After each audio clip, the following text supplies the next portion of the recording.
A parole packet is the written document that a candidate can file into their parole file with the Parole Commission.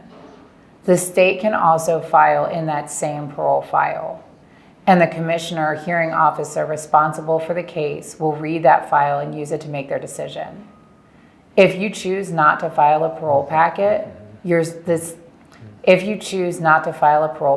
the state has the floor. The first section of proposed parole packet is the summary. The summary allows the parole commission all of the pertinent information related to your case.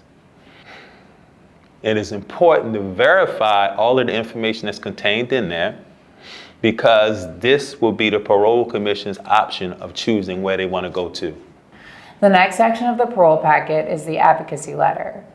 This is where you lay out the strongest arguments for parole and explain any deficiencies you may have. The advocacy letter should focus around the criteria the Parole Commission considers when making a decision.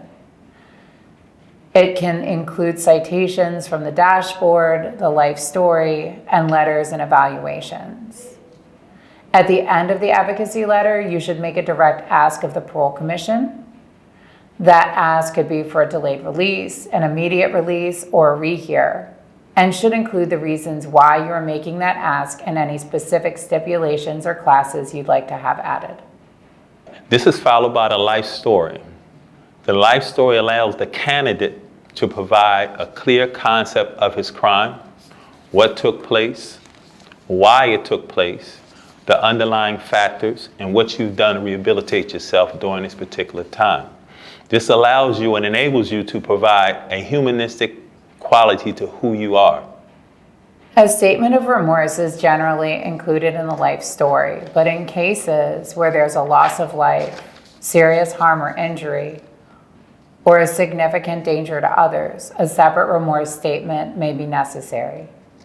This is often drafted as an open letter, which is addressed to the victim, but really intended to be read by the Parole Commission. Some candidates may have taken a class such as Voice or Building Bridges that teaches how to write a remorse statement and helps to draft one. It is okay to use that statement in this packet. The next section is a reentry plan. The reentry plan is the most important section of the parole portfolio. It allows you to provide the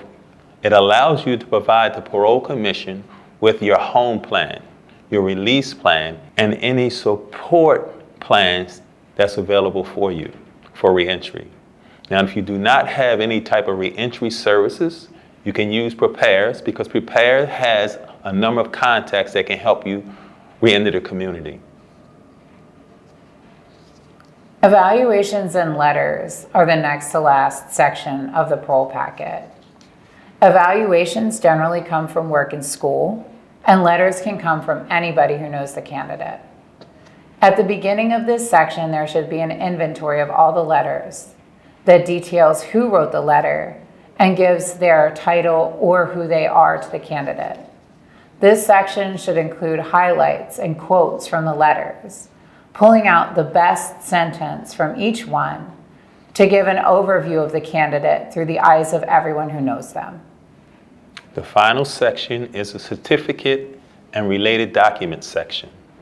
This is the section where you want to categorize all of your accomplishments while you were in prison. You want to separate these things in terms of the activity or classes. You might have a section that deals with education. This could be acquiring your GED, any college classes, or any continuing education certificates.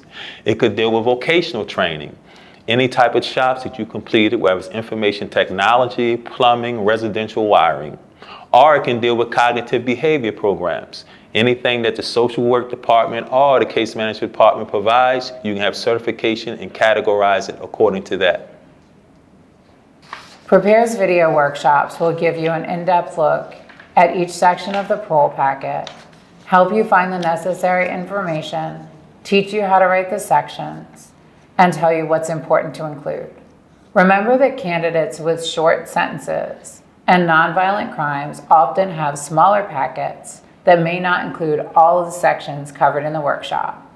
That's okay, but when in doubt, collect extra information. You can always condense and trim later to make the packet more readable.